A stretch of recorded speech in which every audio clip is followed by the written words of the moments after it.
What's up guys, what's going on? Stars made a video. Today we are back and I'm super excited to announce this probably a couple days later than I should have, but I did think it would be very good time to make this video and kind of talk about what's been going on with H1Z1, because now that it does officially have a release date for the early access, January 15th, 2015, I thought now would be a fantastic time to kind of possibly try keeping up with H1Z1, because I'm definitely expecting a lot more news to be coming within the next month or so before this early access, with the kind of rapidly approachingness of it. So let's dive right in and see what's been happening. So like I've been saying, this week has been very eventful, and actually December 8th, the Monday of the week that this is being posted, they did post this thread on Reddit announcing officially, finally, the release dates of H1Z1 Early Access, which is going to be January 15th, 2015. In John Smedley's post, pretty much what he does is just explain that they've been working very hard on H1Z1 and finally have made a decision to give it a release date. They think definitely took longer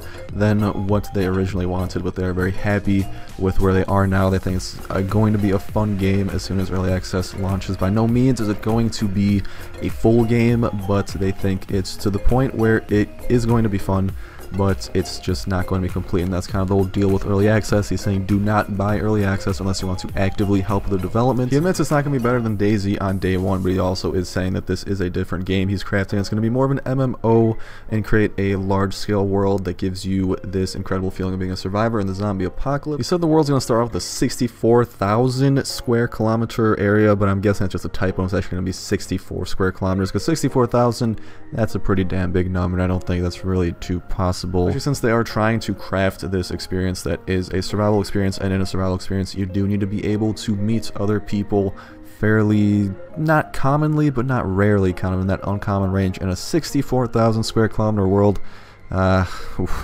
sure it'd be too possible to find anyone in something like that. In this post, John Smedley did make a part of the post something that is very worrying to the community, and that is this part that talks about the SKUs at launch with basic early access and at a more expensive one, which they will announce shortly. He then goes to talk about how the more expensive one will give you tickets for access to different game mode servers, which you can access by purchasing tickets or earning them as well, and other specifics they'll be outlining soon. The community took notice of this almost immediately and definitely voiced their dissatisfaction with it. Kind of here you have just a comment I picked out from the Reddit thread itself that I think does encompass kind of the general opinion. That is, are you telling me I have to pay more money to play quote-unquote hardcore first-person only WTF? T-Lock14, a member of the Sony Online Entertainment team, actually went on to explain that game modes are not the same as rule sets, and he does think that there's a little bit of a misconception happening between the two. He says stuff like first-person only, headshot required for zombie death, etc.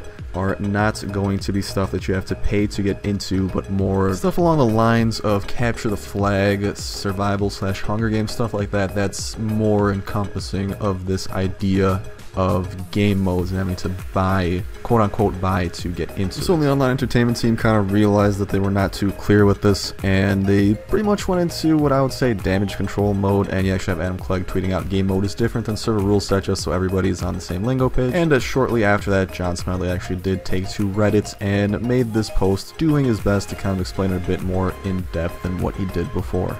He goes on to emphasize a little bit of a difference between rule sets and game modes, where rule sets are going to be the stuff that everyone has access to, and it's going to be things like no zombie servers, zombie headshot only servers, PvE servers. Everyone, regardless of the SKU they get, will be able to access every rule set. However, these alternate rule sets are a little bit different, and they're actually going to be called event servers, and they're going to encompass things such as Battle Royale, Hunger Games, Capture the Flag, and really anything else they can think of that they believe would fit this bill well. Their goal is to make it so that tickets are earned in order to access these event servers, and they can be played completely free just by playing the game, but they will also offer tickets for sale by something along the lines of 99 cents per ticket. They will also include a good chunk of tickets inside of this more expensive SKU that they mentioned a bit earlier, and if you want to play the game you can do it for the base package, but you can also expect to get free tickets as you play the game for access to these servers. The day before that, there was actually a post in the community kind of trying to figure out what game modes possibly could be, and John Smedley did reply to it. In his reply, Smedley talks about how these event servers are more one-off servers that are meant a little bit more for a competitive style of play. There is special gear that you can receive from winning in the game, game modes from these types of servers, and pretty much just further clarifies what he was talking about in the screen cap right before this. And kind of related to this topic about servers and the prizes that are received, T-Lock14 did reply to this in a completely unrelated thread at people were having a discussion, and he did state that it is not possible for stuff to carry over from one server to another. Along with this, he did further clarify that winning a server like this, or a server like the Hunger Games, will simply net you more tickets for playing on more servers like that, or cosmetics, really just anything along those lines. So by no means are they indicating that the prizes of such servers will be game-changing and affecting the base servers. Alright, then enough about the servers and the drama that was entailing them. Let's jump into some of the actual developments regarding the game that we have learned lately. The next couple screen caps are from the same thread that was talking about kind of how noises will work in H1Z1. TED actually does clarify he's not part of the team, but that zombies are attracted to pretty much anything, noise, sound, sight, etc. And T-Lock does actually reply that how you are moving also change how much sound you make in order from the most silent to loudest, so being prone, crouching, running, sprint, etc. all of that will affect how zombies are attracted to you through noise. Directly in reply to this, Davin as hiding under beds confirmed. T-Lock then goes on to talk about collision capsules and pretty much says they are actually thinking about having hiding under beds being incorporated. Another thread, TED asks will it include the new terrain, foliage, trees, etc. Cycles McHurt's part of that, so E-Team replies that we will have some of our test forests for certain. They're not sure how many trees are going to be transferred over to the main environment by then, but he's talked to the folks about showing a few bits of them to us. And on December 9th, John Smiley did actually tweet out this picture along with the caption floor work coming along nicely, so I thought I should include it here because that kind of does relate to the forest and what was going on in the last screen cap. The H1Z1 game Twitter account did tweet out that they're working on body simulation and overheating. Something like sprinting while dehydrated can lead to hyperthermia or heat stroke. Pretty much they're confirming that there are going to be body systems and that you have to take care of your body and treat it how you would in real life. Adam Clegg did actually tweet out this picture on Twitter with the town signs, and these are going to be some of the main towns, at least for now. They might be adding more towns later in the future, but the way he made it sound was that these are going to be the towns that you should learn.